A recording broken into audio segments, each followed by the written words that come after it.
Grace and peace to you from God, who is like a river, a shepherd, a parent, and a rainbow. Amen. What is God like? If someone asked you that question, how would you respond? What is God like? As a pastor and now as a parent, I have a lot of opportunities to describe what God is like. Multiple times a week, in fact, either in my own home or standing up here or sitting up here. I have the privilege and the call to describe what God is like and to point to God's activity in the world. And friends, I take these calls as both pastor and parent very seriously because each and every one of us, each and every person on this planet, in fact, needs to know and experience the goodness of God. Last weekend, our synod gathered for our annual assembly, and Bishop Dunlop, our bishop, shared some statistics about our church and society's perception of the church. And to be honest with you, friends, some of these statistics gave a bleak picture of the church and its future because our churches are getting smaller. And there are many adults here in the United States who have an unfavorable perception of the church. And I think our ability to describe what God is like is deeply tied to these statistics and others' perceptions of the church. Because, friends, what we do and what we say here in church and what we have to say about God informs how we move around the world, how we live our lives out there. As Christians and as Lutherans, we don't always do a very good job of describing what God is like. In seminary, I had a friend who was raised in another Christian denomination and who is gay. The more he learned about Lutheran theology, he would say that our theology, that is what we have to say about God, is our best kept secret. As in, friends, we don't talk about it.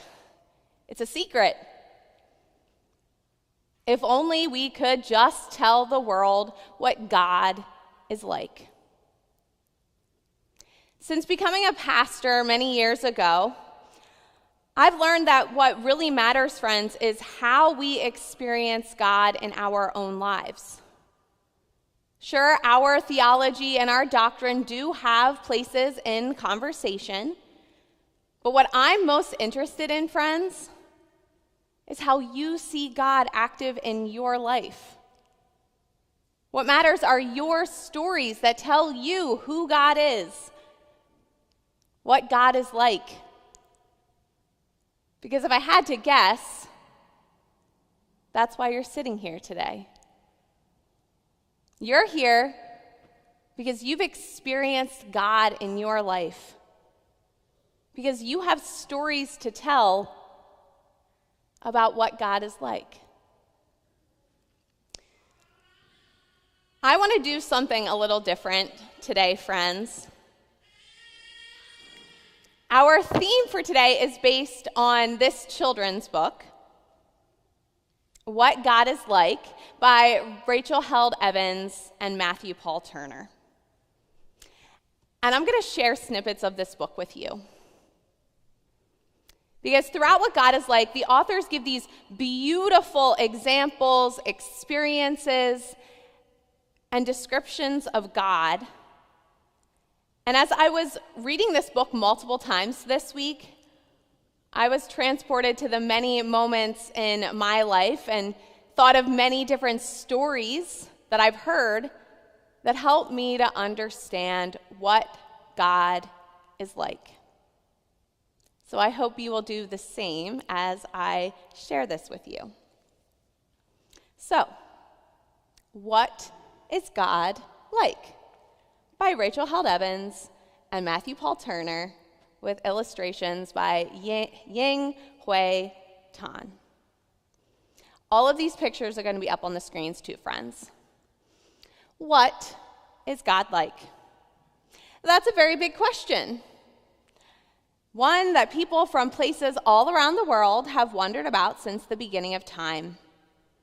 And while nobody has seen all of God, because God is far too big for any of us to fully see, we can know what God is like. God is like an eagle, sharp-eyed and swift, with wings so wide you can play under their shadows. God is like a river, constant and life-giving. When you grow near God, you'll sprout up strong as a tree. Friends, as a child growing up in the church, I grew near God because of the dedicated, kind, and let's be honest, patient adults who nurtured my young faith. I never doubted God's love for me because I was consistently surrounded by adults who told me God loved me.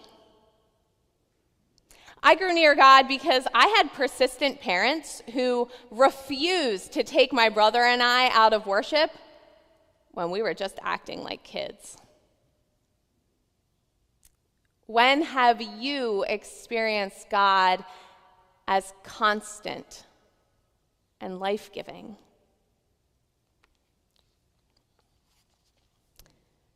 God is like the stars, forever present and bright, even when they feel far away. You can always look up and see them winking at you.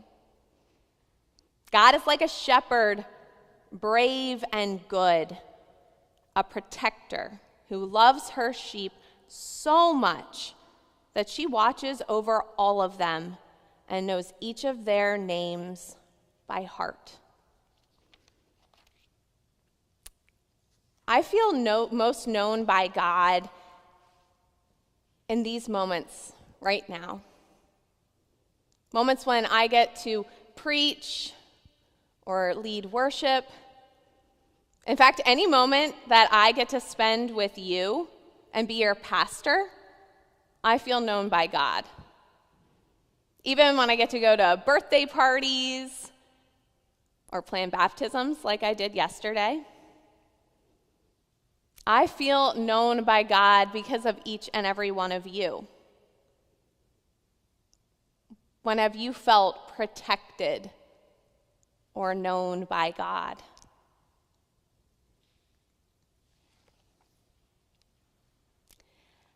God is like a mother, strong and safe.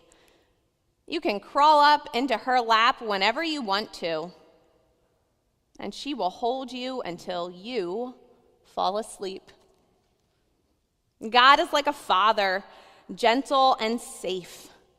He will put you on the top of his shoulders to give you a bird's eye view of all creation. There are a lot of moments these days, friends, in which I fall asleep praying to God. Because the world and its troubles are really heavy, and lifting up those concerns, those anxieties, those worries to God helps me to get to sleep at night.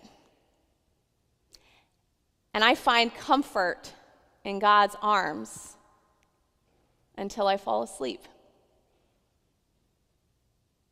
When have you experienced the comfort of God?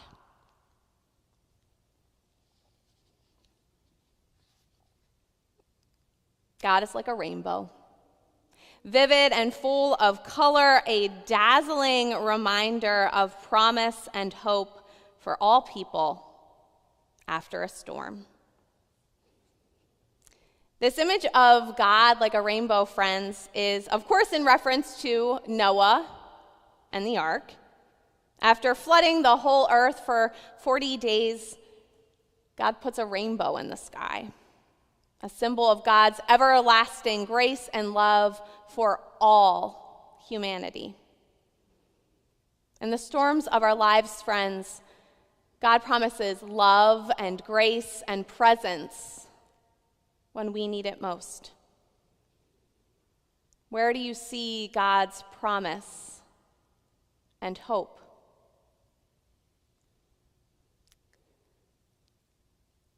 This last example, friends, is the one that I need most.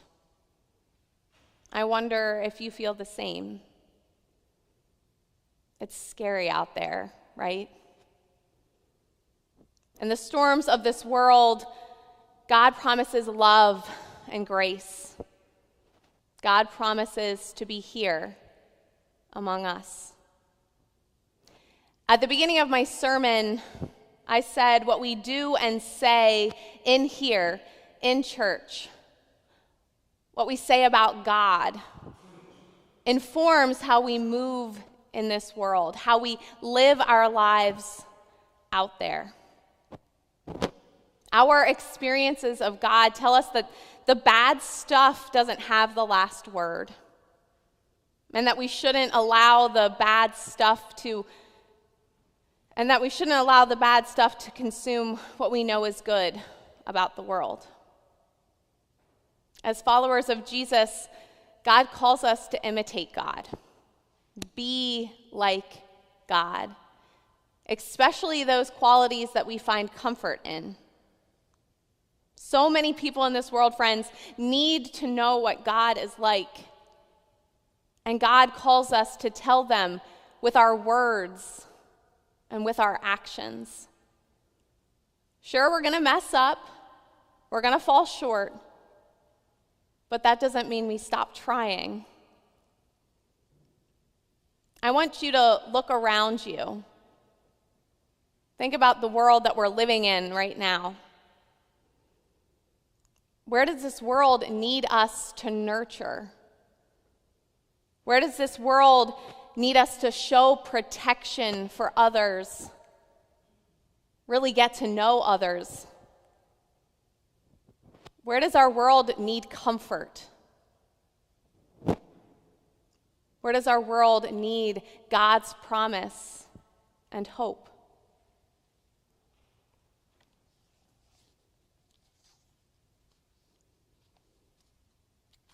What is God like?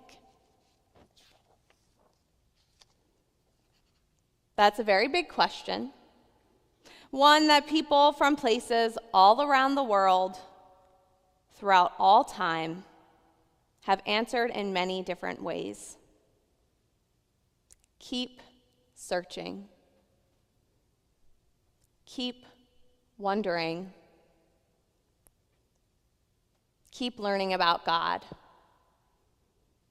But whenever you aren't sure about what God is like,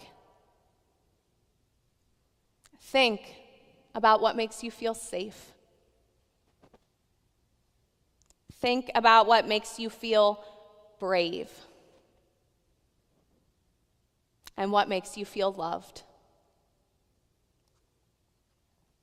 That's what God is like. Amen.